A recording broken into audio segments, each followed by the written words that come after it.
Muy buenas tardes. En este día nos toca estudio de Hebreo, el primer capítulo de el año. De Hechos, perdón. En nuestro episodio de Edificando los Santos. Ok, comenzamos a leer. En primer tratado, oh Teófilo, hablé cerca de todas las cosas que Jesús comenzó a hacer y enseñar. Este es el primer versículo. Vamos por el versículo, explicamos hasta llegar a su final.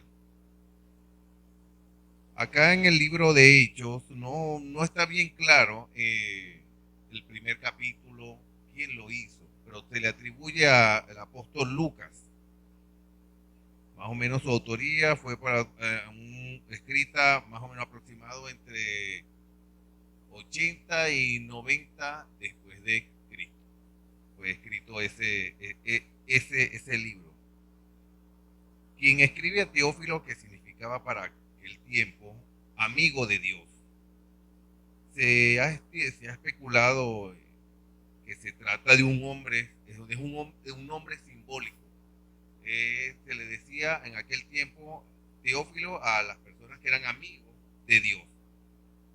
Por todo lo, por todos los cristianos deberían ser amados por Dios. Versículo 2: hasta el día en que fue recibido arriba, después de haber dado mandamientos por el Espíritu Santo a los apóstoles que había escogido. Efectivamente, el Evangelio de Lucas contiene la información que se describe, pues contienen todo lo que Jesús enseñó e hizo de una forma muy completa, o más que los otros evangelios, y termina con la ascensión de Cristo. Versículo 3: a quienes también, después de haber padecido, se presentó vivo con muchas pruebas indubitables, apareciéndoseles durante 40 días y hablándoles acerca del reino de Dios.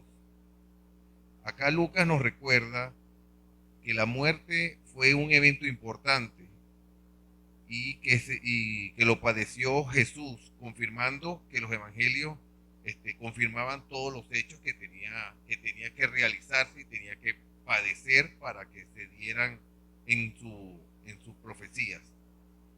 Esto acaba con todas las teorías conspirativas que algunos dicen que Cristo no murió, se lo llevaron, lo cambiaron, muchas cosas. Aquí certifica realmente que Cristo regresó de la resurrección y duró 40 días evangelizando y hablando con todos sus apóstoles.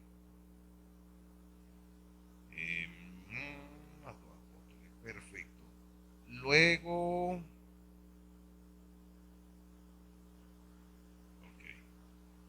me perdí. Ajá, listo. Versículo 4: y estando juntos les mandó que no se fueran de Jerusalén, sino que esperaran la promesa del Padre, las cuales le dijo que hoy oíste de mí. En este versículo nos revela Jesús en su resurrección que podía disfrutar hasta de comer con ellos. O sea, estaba resucitado en cuerpo también. Y como resultado podría disfrutar de la compañía de sus apóstoles. Jesús les da una orden a ellos que deben cumplir para recibir la promesa del Padre, el cual incluye no, no alejarse de Jerusalén, pues habría de ser esta ciudad donde la promesa de recibir el Espíritu Santo. Era ahí donde ellos tendrían que recibir o completar, porque ya habían recibido en el bautizo. Unos se bautizaron con Juan y los otros con Cristo. Pero aquí van a recibir completamente el Espíritu Santo para tener todos los dones y los dones y las habilidades que le había dado a través del Espíritu Santo. Versículo 5: ¿por qué Juan abiertamente bautizó con agua mas vosotros seréis bautizados al Espíritu Santo dentro de no muchos días. Ya ellos habían seguramente probado, como le había dicho, la imitación de bautismo, en este caso con Juan y con Cristo. Con Juan a través del agua y con Cristo a través del Espíritu Santo.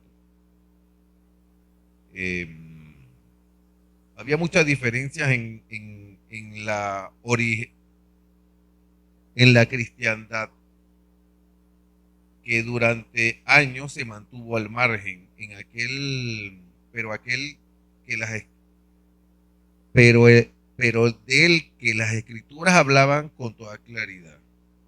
No problema con los lentes, ¿vale? Versículo 6. Entonces los que se habían reunido le preguntaron diciendo al Señor: ¿restaurarás el reino de Israel en este tiempo? Aunque habían recibido sus enseñanzas de Jesús y les habían predicado sobre el reino de Dios, ellos aún insistían como judíos en restablecer el reino de Israel. Ellos pensaban que era estilo una guerra que se iba a desatar y acabar con todo el mundo, y quedaban ellos como reino. Ellos esperaban como judíos que llegara su Mesías y viniera y restaurara de todo de una sola vez, el cual mostraba que aún le costaba comprender el mensaje que se le había predicado debido al trasfondo religioso judío. En el versículo 7 dice: y les dijo: no os toca a vosotros saber de los tiempos y de las sazones que el Padre puso en una sola potestad. Acá Jesús detiene el ánimo de los apóstoles por sus mentes inquietas. Jesús nos recuerda que hay cosas que no serán reveladas a los hombres, como el conocer la hora o el momento en que Él vendrá o el reino de Dios se establecerá en su totalidad. Versículo 8. Pero recibisteis poder, pero recibiréis poder cuando ya haya venido sobre vosotros el Espíritu Santo, y seréis testigos en Jerusalén y en toda Judea, en Samaria y hasta lo último de la tierra. Aunque el Espíritu Santo ya se había posado sobre ellos, pero ahora Jesús les dice que el Espíritu Santo vendrá a habitar en nosotros, posándose sobre nosotros en señal de autoridad, y traerá consigo dos cosas. Primero, tendremos el acceso al poder de Dios, y segundo, seremos capacitados para ser testigos de Cristo. Algunos argumentarán que esta promesa solo fue dispuesta para los apóstoles, pero creemos que bajo la cobertura apostólica de ellos, quienes creemos en la palabra viva de Dios, también recibiremos la misma aprobación. Versículo 9. Y habiendo dicho estas cosas, viéndole ellos, fue alzado y le recibió una nube que se ocultó de sus ojos. Bueno, aquí, luego de darle las últimas ordenanzas, Jesús fue llevado, alzado, enaltecido en las alturas, y desapareció entre las nubes, para lo cual debió haber alcanzado alguna gran altura. El ministerio de Jesús en la tierra siempre estuvo rodeado de circunstancias sobrenaturales. Aquí mucha gente especula y dice de lo que se puede creer a la cultura y los conceptos preconcebidos que tenemos nosotros hoy. En aquella época no existía muchas cosas. Nosotros, por ejemplo, hoy podemos decir un carro. En aquel tiempo no existía un carro. Nosotros sabemos que hay motos, no existían motos. Entonces, nosotros, para comprender también tenemos esa situación con respecto a aquella época, para comprender ese fenómeno o ese hecho que se realizó en ese momento. Versículo 10. Y estando con ellos con los ojos puestos en el cielo, entre tanto que se iba, he aquí que se pusieron junto a ellos dos varones con vestiduras blancas. Versículo 11. Los cuales también dijeron: varones Galileos, ¿por qué estáis mirando al cielo? Ese mismo Jesús que ha sido tomado de vosotros al cielo, así vendrá como habéis visto ir al cielo. En ese momento todos estaban sorprendidos ante la, la, el espectáculo o la glorificación o el fenómeno sobrenatural que estaba pasando. Y por los dos seres con quien apariencia de hombre, o varones como especifican, le saca de su pasmosidad recordándole a que aquel que vieron ser llevado al cielo vendría de nuevo de la misma manera en que lo vieron irse. Eso nos da una idea que Cristo en su segunda venida va a venir como era en cuerpo cuando estuvo vivo acá en la tierra. Esos dos hombres que le aparecieron, dicen dos varones, no dicen ángeles. A través de la Biblia hay mucha referencia en base de ángeles dando mensajes, pero sin embargo dice que son ángeles. Acá dicen dos varones con vestiduras blancas. Hay un pasaje, un versículo que también dice lo mismo, y es cuando fue en el libro de Mateo, versículo 17, que en la transfiguración estaban dos hombres vestidos de blanco. En ese momento fueron Elías y Moisés, que lo reconocieron. Eso significa que nosotros vamos a reconocer personalidades y gente que no conocimos, pero que son importantes para Dios, el reino, que nosotros iremos a llegar. Vamos a reconocer personas. En este caso se le atribuye, hay una especulación obviamente, se le atribuye de que pueden ser esas dos personas, porque no se dicen que son ángeles, y son las dos mismas personas que andaban pues con él durante su ministerio y ahora pues en la resurrección.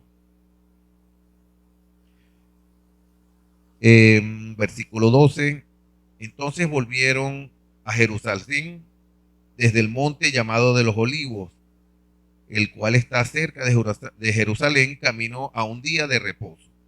Aquí nos muestra el lugar donde Cristo ascendió y tuvo el lugar del Monte de los Olivos, que daba a 1 kilómetro aproximadamente o a un día de camino. Está esa disyuntiva, si es a 1 kilómetro o un día de reposo, lo que era como un sábado, o caminar lo que se transcurre caminando un día. No debió ser muy lejos tampoco. Versículo 13, y entrando y subieron a sus aposentos altos donde moraban Pedro, Juan, Jacobo, Andrés, Felipe, Tomás, Bartolomé, Mateo, Jacobo, hijo de Alfeo, Simón el celote y Judas, hijo de Jacobo. Este es el lugar donde se alojaban, es conocido como el aposento alto, un lugar elevado, posiblemente en un segundo piso o la parte alta de una casa, en donde los mencionados apóstoles se quedaron luego de que Judas Iscariote los traicionara. Ahí Judas obviamente se separó del grupo. Versículo 14, todos estos preservaban unánimes en oración y ruego con las mujeres y con María, la madre de Jesús, y sus hermanos. En conjunto se habían unido para orar a Dios, preservando en esta tal cual como había recibido la orden de Jesús. Luego se menciona, además de las mujeres que se acompañaban el ministerio terrenal de Jesús, los hermanos de Jesús, quienes se hace una particular mención a la madre de él. Orar en un mismo espíritu quiere decir que hay un motivo común y una comunión entre quienes preservan en una oración. No es lo mismo orar en conjunto que orar en un mismo espíritu, pues en la primera de todos oran y aunque sea por lo mismo no hay comunión. Mientras que la segunda se adentra en una comunión profunda en la que los espíritus de los hombres parecen uno solo. Versículo 15. En aquellos días Pedro se levantó en medio de los hermanos, reunidos eran como 120 en número, y dijo, aquí Pedro, siempre con su carácter autoritario, por decirlo así, tomó la palabra dentro de los discípulos y dijo que para ese momento eran como 120 personas que estaban todos reunidos para revelar a Dios estaba lo que tenía en su corazón. Aquí Pedro no tenía ningún tipo de preeminencia, preeminencia, sino que es quien es el portador de la revelación, entendimiento sobrenatural a la persona de lo que había sucedido con Judas. Versículo 16. Varones hermanos, es necesario que se cumpliese la escritura que el Espíritu Santo habló antes por la boca de David acerca de Judas, y que fue guía de los que prendieron a Jesús. Es probable que mientras estudiaba las escrituras se encontraban con el pasaje que revela a continuación, y recibir entendimiento de que este pasaje tenía que ver con lo acontecido con Judas Iscariote. Versículo 17, y era contado con nosotros y tenía parte en este ministerio. Judas fue un discípulo de Cristo, y aunque participó del ministerio y se contaba dentro de los de Jesús, no pertenecía a ellos, lo cual sucedía como cumplimiento profético de lo que Dios ya había mostrado y habría de pasar. Versículo 18, pues con el salario de su iniquidad adquirió un campo, y cayendo de cabeza se reventó por la mitad, y todas sus entrañas se derramaron. Acá Lucas nos hace referencia que ya lo que era conocido por todos, que Judas, con el dinero que obtuvo para entregar a Jesús, las 30 monedas de plata, se compró un terreno. Hay unas disyuntivas si lo compró él o cuando él se las lanzó a los sacerdotes del Sanedrín, ellos no quisieron retornar a las arcas y compraron ese terreno para construir un cementerio llamado Alce, Alce, Alcedama, Alcedama, Aceldama, correcto. Para enterrar a los extraños y a los extranjeros que venían, no ni siquiera para ellos tampoco. Sí, quedaba exactamente entre el Monte de los Olivos y las primeras ciudades más cerca de donde habitaba el rey David. También se dice que en ese campo se dice que era campo de sangre porque las tierras eran rojas por sus minerales. Era también favorecido por los alfareros, donde construían con esa tierra los ladrillos. Por eso era de ese color y se veía rojo, y le pusieron también ese apodo, campo de sangre. Versículo 19. Y fue notorio que todos los habitantes de Jerusalén, de tal manera que aquel campo se llamaba en su propia lengua Alcedama, Aceldama, y que quiere decir campo de sangre. Versículo 20, porque está escrito en el libro de los Salmos, sea hecha desierta su habitación y no haya quien more en ella, y tome otro su oficio. Estos dos pasajes pertenecen al libro de los Salmos, el primero al Salmo 69, 25, y el segundo al Salmo 109, 8, que se revelan como cumplimiento de las profecías que ya había declarado en tiempos pasados y ahora se le había hecho realidad.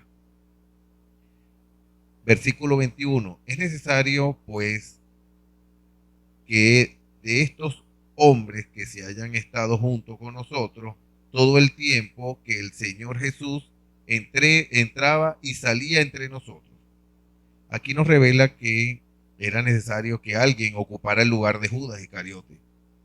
Alguien que fuese testigo, que desde Jesús que vivió, desde que hizo su ministerio, su resurrección y por último su ascensión. Seguramente pocos podían cumplir con tal efectividad los requisitos, aunque algunos estudiosos hacían referencia como puntos en los aspectos primordiales para ser un apóstol de Cristo. La escritura nos da a entender que esto ocurrió solo para la elección de Matías. Versículo 22. Comenzando desde el bautismo de Juan hasta el día que entre nosotros fue recibido arriba, uno se ha hecho testigo con nosotros de su resurrección. 23. Y señalaron a dos, a José llamado Barsabás, apodado el Justo, y a Matías. Aquí se describe las dos personas que estaban postuladas a suplantar a Judas. Y al parecer eran conocidos por ellos, mostrando a aquellos que preservaban la verdad, eran tenidos en cuenta para participar como suplentes en el ministerio de Judas. Ellos dos cumplían con los requisitos pues, para poder ser o completar los 12. Versículo 24, y oraron así: Señor, tú que conoces el corazón de todos, muéstranos cuál es el de estos dos has elegido. Acá la oración que hizo no es una oración superficial, pues se pedía en aquel momento que fuera a ocupar el lugar de Judas, fuese conocido por el corazón del propio Dios, pues Dios era quien examinaba las intenciones de los hombres. Versículo 25, para que tome parte de este ministerio apostando que de este ministerio y apostolado que ya cayó Judas por transgresión y para irse a su propio lugar. Judas cumplió su propósito, no el bueno, sino el que tenía que hacer para que se cumpliesen todas las profecías. Ocupó un lugar que le correspondía, la deshonra. Cuando ha podido participar del servicio del ministerio apostólico que le había asignado. Bueno, yo me imagino que en esa época entre ellos tenían y cumplían todo con algo, pero siempre está lo que uno tiene dentro del corazón, prevalece. Si ya lo incuba en el corazón y lo hace, ya peca. Pues. En ese caso, Judas, la tentación, yo me imagino, del dinero, y lo envolvió y cosechó deshonra. Último versículo 26. Luego echaron suertes y la elección recayó en Matías, así que fue reconocido junto a los 11 apóstoles. Este último versículo es un poco controversial para nosotros los cristianos. ¿Por qué? Porque parece una manera insólita que sea por suerte que sea elegido un apóstol o un discípulo de Cristo. Pero estudiando, la cristiandad no cree en la suerte, sino en la soberanía de Dios. Entonces, ¿cómo correlacionar la suerte con la soberanía de Dios? ¿Cómo emparejarla? No es difícil, sino si creemos en Dios, que es soberano entre todo, aunque nos parezca que no nos parezca que sea el mejor método para decidir algo, siempre podemos confiar en que Dios tiene el control de todo, aunque de lo que el mundo conoce como suerte. Y fue Matías quien siguió el ministerio apostólico dejado por Judas. Y no se conoce mucho de la vida de Matías, solo algunos detalles descritos por algunos documentos o creyentes posteriores. Existen algunas tradiciones muy variadas y a veces contradictorias acerca de su vida. Nicéforo Calisto se refiere a lo siguiente: Matías rellenó la docena, atracó o llegó a Etiopía de primeramente, y después de haber llevado a las multitudes a Cristo, con su ánimo valeroso, recibió la corona del martirio. Llegó a predicar a la parte de Etiopía, en África, y creo que de ahí empezó pues la iglesia copta. Clemente de Alejandría dice que otras leyendas se encuentran en los hechos de Andrés y Matías. Matías seguramente siguió su llamado, compartió su evangelio y, como tal, la gran mayoría de los apóstoles es muy probable que haya enfrentado el martirio. Para finalizar, yo saqué una pequeña conclusión y podremos decir que en este capítulo de Hechos recoge la promesa del recibimiento del Espíritu Santo a los apóstoles. Y después de todo aquel que haya creído en Jesús, su ascensión, después de resucitar y andar entre los apóstoles durante 40 días, con la cual es la consumación y punto culminante de la obra redentora de Jesucristo. Y por último, la elección del suplente de Judas, el cual fue Matías, para cumplir su ministerio. Esto es todo por el primer capítulo de Hechos.